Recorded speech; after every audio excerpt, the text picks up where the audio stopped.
오늘은 평화를 이루는 인생이라는 제목으로 하나님 말씀 증거하겠습니다. 계속해서 사무엘하 초반부를 살펴보고 있습니다. 사울 왕이 죽었지만 다윗 왕이 다윗 왕의 그 나라가 아직 미완성의 상태였습니다. 사울의 군대 장관이었던 아브넬이 실권을 쥐고 사울의 아들 이스보셋을 왕으로 내세워 왕국을 이어가려 했기 때문입니다. 그래서 이스라엘은 여전히 두 나라로 분열된 상태였습니다. 그런데 3장 1절 말씀을 보시면 형세가 다윗 쪽으로 점차 기울어져 가고 있습니다. 게다가 3장 6절 이하에 기록된 것처럼 군대 장관 아브넬과 그의 왕 이스보셋 사이에 갈등이 점점 깊어져 가고 있었고 이스보셋 왕국은 와해 위기에 놓여 있었습니다.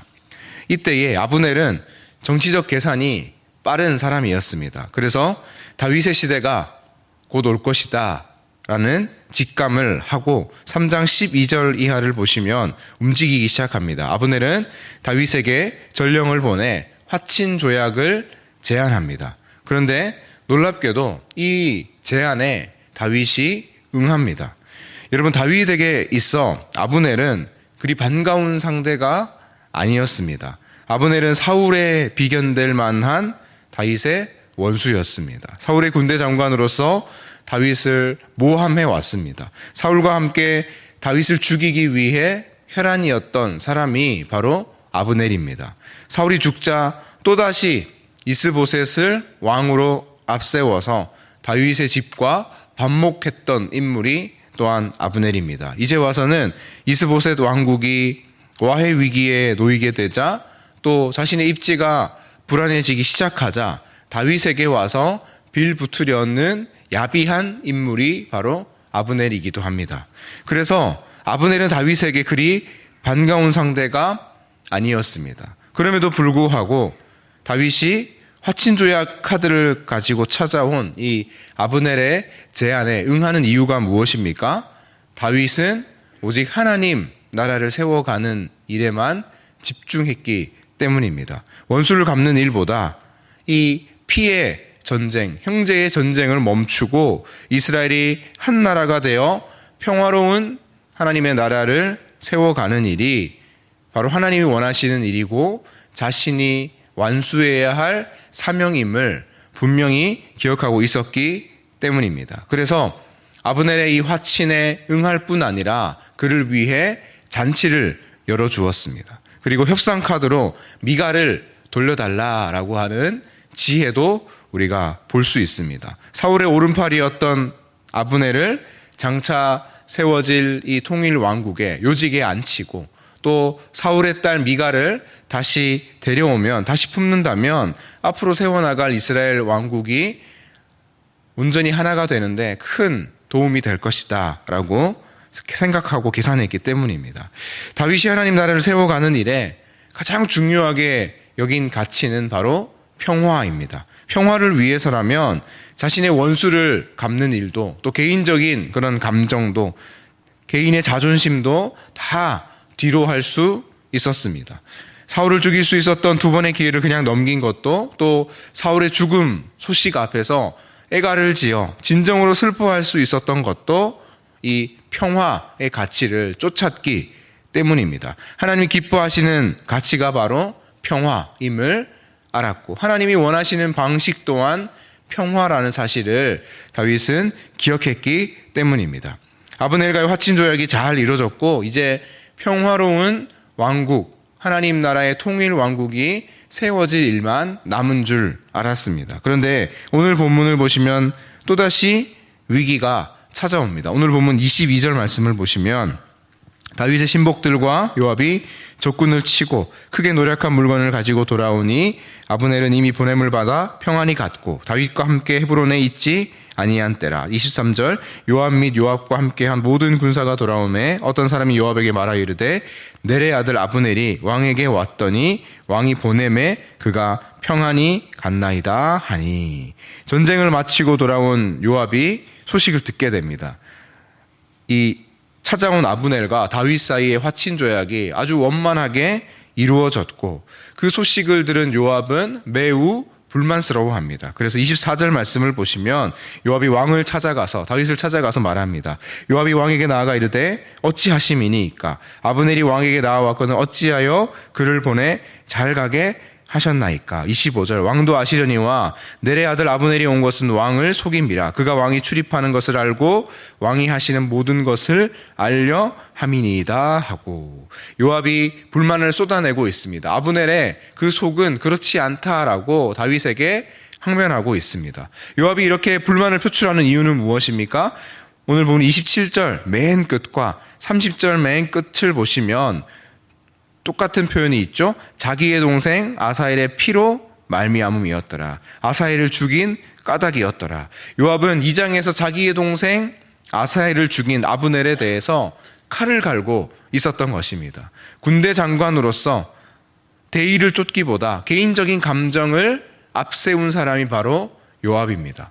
게다가 아브넬이 사울의 군대 장관이었고 다윗이 그와 화친 조약을 맺었다는 사실은 장차 세워질 통일왕국에서 요압이 자신의 입지를 잃어버릴지도 모른다라는 불안감을 주게 되었던 것입니다. 결국 요압은 평화를 깨뜨립니다. 오늘 본문 26절 말씀을 보시면 요압은 다윗 몰래 아브넬을 다시 헤브론으로 돌아오게 하고 27절을 보시면 그 아브넬을 배를 찔러 죽이는 살해를 범하게 됩니다. 요압이 사고를 치는 것이죠. 동생의 원수를 갚으려는 개인적인 감정, 또 자신의 입지에 대한 불안감이 앞선 나머지 아브넬을 살해하고 맙니다.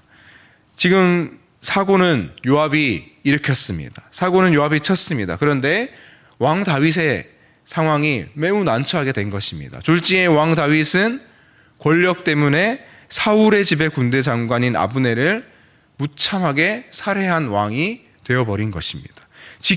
이때까지 지켜온 평화라는 원칙을 깨뜨린 왕으로 낙인 찍힐 위기에 처하게 된 것입니다.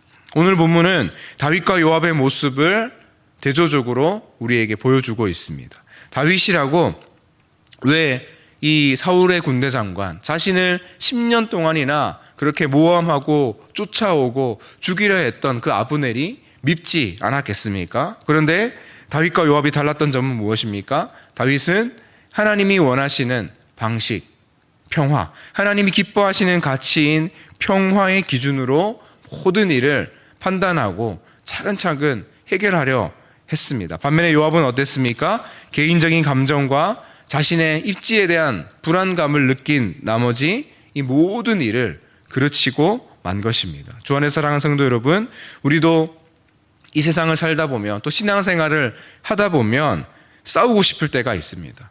복수하고 싶을 때가 있습니다. 혈기를 부리고 싶고 크게 한 방 되갚아주고 싶을 때가 우리 마음 가운데 있습니다. 내가 옳은지 네가 옳은지 한번 따져보자 하고 따져보고 싶을 때도 있습니다. 하지만 그때에 우리 하나님을 기억하시기 바랍니다. 하나님이 원하시는 방식, 또 하나님이 기뻐하시는 가치는 언제나 평화입니다. 가정에서 부부간에 평화를 지켜내시기 바랍니다. 가정에서 자녀와의 관계에서 또한 평화를 지켜내시기 바랍니다. 직장에서 동료들 간에 또 상사와의 사이에서 이 평화를 지켜내시기 바랍니다. 내가 속한 모든 곳에서 하나님이 기뻐하시는 가치인 이 평화를 지켜내시고 하나님이 원하시는 방식인 평화라는 방식으로 모든 관계를 풀어 나가시기 바랍니다. 개인적인 감정을 앞세우기보다 하나님 평화에 더 가치를 둘 때 우리의 인생은 평화를 이루는 인생이 되어갈 줄로 믿습니다. 예수님께서는 마태복음 5장 9절에서 화평하게 하는 자는 복이 있나니 그들이 하나님의 아들이라 일컬음을 받을 것이라 라고 말씀하셨습니다. 여기서 화평하게 하는 자라는 표현은 평화를 의미하는 에이레네라는 단어와 만들다라는 의미의 포이에오라는 단어가 합쳐진 단어입니다. 즉 영어로 하면 피스메이커, 평화를 만드는 자라는 뜻입니다. 단순히 평화를 생각하고 평화로운 사람이 되어야지 이 정도가 아니라 적극적으로 내 주변의 모든 관계와 상황 속에서 평화를 만들어가고 평화를 적극적으로 추구하고 쫓는 인생이 바로 화평하게 하는 자입니다. 이 화평하게 하는 자는 복이 있다라는 팔복의 말씀을 하신 예수님께서는 마침내 십자가에서 평화를 완성하신 분이십니다. 육체의 고통과 또 아버지 하나님과의 단절, 그 극심한 영적인 고통을 참으시면서까지 하나님과 인간 사이에 평화를 완성하신 분이 바로 우리 예수 그리스도이십니다. 그 예수님의 화평의 은혜, 평화의 은혜를 누린 우리는 마땅히 어떻게 살아야겠습니까? 이 땅에서 그 평화를 만들어가고 그 평화를 이뤄내는 인생이 바로 우리에게 주어진 사명이라는 것입니다. 주 안에 사랑하는 성도 여러분, 화평하게 하는 자, 곧 평화를 만드는 인생 되시기를 간절히 축원합니다. 요압처럼 되갚아주고 싶은 마음이 들 때가 분명히 있습니다. 하지만 그때에 다윗처럼 인내하시기 바랍니다. 오늘 말씀에 다윗은 장차 오실 예수 그리스도를 예표합니다. 참된 다윗이자 참된 평화를 이루신 예수 그리스도를 마음에 새기며 기억하며 우리에게 참된 평화를 주시기 위해 모든 것을 감내하신, 십자가까지 감내하신 예수 그리스도를 바라보며 오늘 하루도 하나님이 가장 기뻐하시는 방법이자 가치인 이 평화를 이루는 그러한 복된 인생 되실 수 있기를 예수 그리스도의 이름으로 간절히 축원합니다. 말씀을 기억하며 기도하겠습니다. 오직 평화를 이루기 위해 자신의 인생을 드렸던 다윗과 같은 인생 되게 하여 주옵소서. 참된 평화를 이루기 위해 이 땅에 오신 예수 그리스도의 은혜를 기억하며 십자가를 기억하며 우리에게 주어진 가정과 직장과 공동체에서 평화를 만들어가는 인생 되게 하여 주옵소서. 우리 교회 가운데 이 참된 평화가 날마다 풍성히 일어나게 하여 달라고 다 같이 주님의 이름 부르고 합심해서 기도하겠습니다.